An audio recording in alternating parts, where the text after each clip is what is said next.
ഭയങ്കര ഒരു tiring day ആയിരുന്നു. ലൈക്ക് ഓൾഡ് തിബിലിസിയിലെ വാക്കിംഗ് ടൂറും അതെല്ലാം കഴിഞ്ഞിട്ട് ഇങ്ങനെ ഫുൾ കാലും കൈയും എല്ലാം ഫുൾ വേദന എടുത്ത് ഇങ്ങനെ ഒരു പരുവായി. പക്ഷെ ഉണ്ടല്ലോ ആ ഓൾഡ് ടൗണിൽ വാക്കിംഗ് അടിപൊളിയായിരുന്നു കേട്ടോ. ഞാൻ നല്ലോണം എൻജോയ് ചെയ്ത്, എനിക്ക് ഭയങ്കര ഇഷ്ടമായി ഓൾഡ് തിബിലിസി. അത് കഴിഞ്ഞിട്ട് നമ്മൾ മിഷ്കേറ്റാലേക്ക് ഡ്രൈവ് ചെയ്തു. അവിടുന്ന് ഹാഫ് ആൻ അവർ ഉണ്ട്, അവിടെയാണ് നമ്മൾ സ്റ്റേ ചെയ്തത്.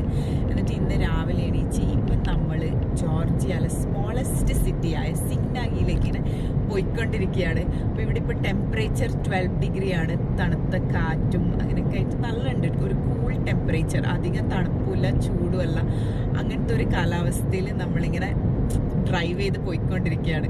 അപ്പോൾ ഡ്രൈവ് ചെയ്ത് പോകുമ്പോൾ ഉണ്ടല്ലോ ഇങ്ങനെ നമുക്ക് കാണാൻ പറ്റുന്നുണ്ട് ആക്ച്വലി സ്പ്രിങ്ങിൻ്റെ ആ ഒരു സ്റ്റാർട്ടിങ്, കുറേ ഫ്ലവേഴ്സ് ബ്ലൂം ചെയ്തിട്ടും പിന്നെ കുറേ പച്ചപ്പെല്ലായിട്ട് നല്ലുണ്ട് ഈ ഒരു ഡ്രൈവ് മിഷ്കേറ്റ ടു സിഗ്നാഗിയിലേക്കുള്ളത്. ഈ സിഗ്നാഗി എന്ന് പറയുന്ന ഈ ഒരു ചെറിയ സ്ഥലമുള്ളത് ജോർജിയാൻ്റെ കക്കേത്തി വൈൻ റീജിയനിലാണ് കേട്ടോ. നിങ്ങൾക്ക് സ്ട്രൈക്ക് ആയിട്ടുണ്ടാവും, വൈൻ റീജിയൻ, വൈൻ ഉണ്ടാക്കിയത് ഇറ്റലിയിലും ഫ്രാൻസിലെല്ലാം ആയിരിക്കുമല്ലേ? പക്ഷെ ഉണ്ടല്ലോ അല്ല, വൈൻ ഉണ്ടാക്കിയതിൻ്റെ ലെഗസി അവർക്ക് ഉണ്ടാവുമായിരിക്കും, അതായത് പാരമ്പര്യം ഉണ്ടാവുമായിരിക്കും. പക്ഷെ വൈൻ ഉണ്ടാക്കിയതിൻ്റെ ക്രെഡിറ്റ് മുഴുവൻ ജോർജിയൻസിനാണ്, പഴയ കാലത്ത് ഇവിടെ ജീവിച്ചിരുന്ന ജോർജിയൻസ്. അപ്പൊ ഇവിടെ നല്ലൊരു വ്യൂ പോയിന്റ് കാണുന്നുണ്ട്, ഞാൻ ഒന്ന് ഇറങ്ങി നോക്കിയിട്ട് വരാം. ഇപ്പൊ ഇവിടെ പുറത്തിറങ്ങിയിട്ടാകുമ്പോണ്ടല്ലോ നല്ല വ്യൂ ഉണ്ട്, കുറേ വെള്ളവും പിന്നെ കുറേ പുരകളെല്ലാം ഇങ്ങനെ കാണുമ്പോൾ നല്ല രസമുണ്ട് കേട്ടോ. പക്ഷെ ഇവിടെ മരം ഇങ്ങനെ കവറായിട്ട് ക്യാമറയിൽ കാണിക്കാൻ പറ്റൂല. എന്തായാലും എനിക്ക് ഇവിടുന്ന് കാണുന്നത് നല്ല വ്യൂ, നല്ല രസമുണ്ട് എന്തായാലും ഈ ഒരു സ്ഥലം.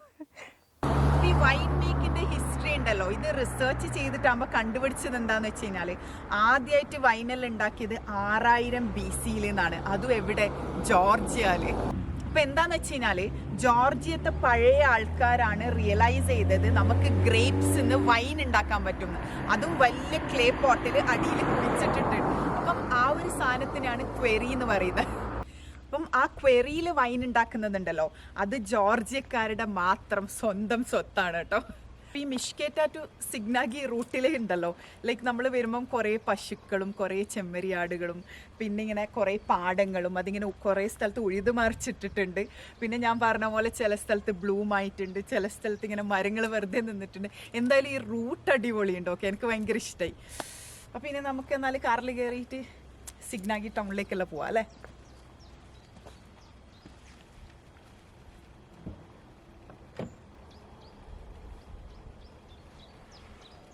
അപ്പൊ നമ്മൾ കുറച്ചും കൂടി ഫ്രണ്ടിലേക്ക് വന്നിട്ട് നമുക്കുണ്ടല്ലോ ഇവിടെ സിപ്പ് ലൈൻ്റെ ഒരു സ്റ്റോപ്പ് ഉണ്ട്. അപ്പൊ നമ്മൾ സ്റ്റോപ്പ് ചെയ്തപ്പം എന്താ ഇവിടെ നിന്ന് ഫുൾ സിഗ്നാഗി ടൗൺ കാണുന്നുണ്ട്. അത് എന്ത് രസത്തിൽ കാണുന്നത്, നല്ല ഉണ്ടല്ലേ, ഫുൾ നല്ല ബ്യൂട്ടിഫുൾ വ്യൂ ഇവിടുന്ന്. അപ്പൊ ഈ സിഗ്നാഗി ടൗണിലെ വീടെല്ലാം കാണാൻ നല്ല ഭംഗിയുണ്ടല്ലോ. അപ്പൊ അതിന്റെ താഴെയായിട്ട് വരുന്നതുണ്ടല്ലോ അതാണ് അലസാനി വാലി. അവിടെ നമുക്ക് ഫുള്ള് ഫാമിംഗ് ഉണ്ടാവും, പച്ചപ്പും പിന്നെ വെള്ളമെല്ലായിട്ട്. പിന്നെ ഇതിന് ചുറ്റുമുള്ളത് കോക്കാസസ് മൗണ്ടെയിൻസ് ആണ് കേട്ടോ. അപ്പൊ ഇവിടെ സിപ്പ് ലൈനിങ് ഇഷ്ടമുള്ളവർക്ക് ഇവിടുന്ന് സിപ്പ് ലൈൻ ചെയ്യാം. അപ്പൊ ഈ ടൗണിന്റെ വ്യൂവും ആ വാലിന്റെ വ്യൂ എല്ലാം കണ്ടുകൊണ്ട് ഇങ്ങനെ താഴോട്ട് പോവാം.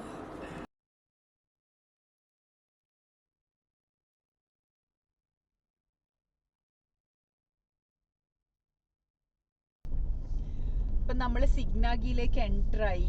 ഇപ്പം കാണുന്നില്ലേ ഈ സ്ട്രീറ്റ്സ് എല്ലാം നല്ല രസമുണ്ടല്ലേ കാണാൻ. ആ ഒരു അത് ബിൽഡ് ചെയ്ത ആ ഒരു രീതിയും ഒരു ഡിഫറെൻ്റ് ആയിട്ട് കാണുന്നല്ലേ. എനിക്ക് തോന്നുന്നു എനിക്ക് ഇങ്ങനത്തെ ഒരു വൈബാണ് ഇഷ്ടം, ഒരു യൂറോപ്യൻ വൈബ്. അപ്പം ആക്ച്വലി ഇത് കണ്ടെങ്കിലുണ്ടല്ലോ നമുക്ക് വിശ്വസിക്കാനേ പറ്റുന്നില്ല ഇത് റഷ്യൻ്റെ റൂളിൻ്റെ അണ്ടറിൽ ഉണ്ടായത്. ഇതിനൊരു റഷ്യൻ ഇൻഫ്ലുവൻസേ കാണുന്നില്ല, ഫുൾ യൂറോപ്യൻ ഇൻഫ്ലുവൻസ് ആണ് കാണുന്നത്.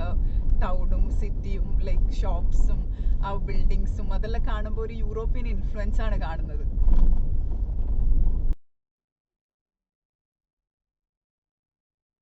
ഇതൊരു നല്ല കുഞ്ഞ് ക്യൂട്ട് യൂറോപ്യൻ ടൗൺ പോലെ ഉണ്ട്, നല്ല രസമുണ്ട്. എനിക്ക് ഈ ഒരു സ്ഥലം ഭയങ്കര ഇഷ്ടമായി. അപ്പോൾ ഇവിടെ കുറച്ച് ഷോപ്സ് ഉണ്ട്, കുറച്ച് കുഞ്ഞ് സാധനങ്ങളിലേക്ക് എന്താ പറയുക കുറവ് സാധനങ്ങൾ പക്ഷെ നല്ല ക്യൂട്ട് സാധനങ്ങൾ വെച്ചിട്ടുള്ള കുറേ ഷോപ്സ് ഉണ്ട് ഇവിടെ.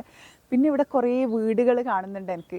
അപ്പം ഇതെല്ലാം ഇവിടുത്തെ റിച്ച് ആൾക്കാരെ വീടായിരുന്നു കേട്ടോ. പക്ഷേ റഷ്യൻ റൂളിൻ്റെ ടൈമിൽ അവരെ കയ്യിൽ നിന്ന് ഇതെല്ലാം അവർ പിടിച്ചെടുത്തിട്ടുണ്ടായിരുന്നു. പിന്നെ ഒരു 70 years ഇതെല്ലാം എംപ്റ്റി ആയിരുന്നു ഓൾമോസ്റ്റ്. പിന്നെ അവർക്ക് ആ ഒരു റൂളിൻ്റെ ആ ഒരു അതിൽ നിന്ന് പുറത്ത് വരാൻ 25-ലധികം വർഷങ്ങളെടുത്തു ഇവിടുത്തെ ആൾക്കാർക്ക്. ആ ഒരു മെൻ്റലി അവർ പുറത്ത് വരണ്ടേ അവർ. ഇപ്പോൾ ഇവിടുത്തെ വീടുകളിലുണ്ടല്ലോ 17th 18th 19th സെഞ്ച്വറിയിലെല്ലാം ഉണ്ടാക്കിയതാണ്. കാണുന്നില്ല ആ വീടെല്ലാം? നല്ല രസമുണ്ടല്ലേ, ഒരു ഡിഫറെൻറ്റ് സ്റ്റൈലിൽ, നമ്മുടെ നാട്ടിലെന്ന് പോലെ അല്ല അല്ലേ. അപ്പോൾ ഇവിടെ ഞാൻ പറഞ്ഞ പോലെ നല്ല നല്ല ചെറിയ ചെറിയ ക്യൂട്ട് ഷോപ്സും റെസ്റ്റോറൻറ്റ്സും അങ്ങനെയെല്ലാം ഉണ്ട്. ഒരു ചെറിയ സ്ട്രീറ്റ് നമുക്ക് ഇവിടെ നടന്നിങ്ങനെ എക്സ്പ്ലോർ ചെയ്യാൻ പറ്റിയ നല്ലൊരു വൈബും, ലൈക്ക് എന്താ പറയുക, ഇപ്പോൾ തണുത്തിട്ടാണെങ്കിൽ നടക്കാനും നല്ല സുഖമുണ്ട്. അപ്പം ഞാൻ ഇവിടെ എല്ലാം പോയി വേറെ എന്തുണ്ട് എന്നൊക്കെ നോക്കട്ടെ. ഓക്കെ.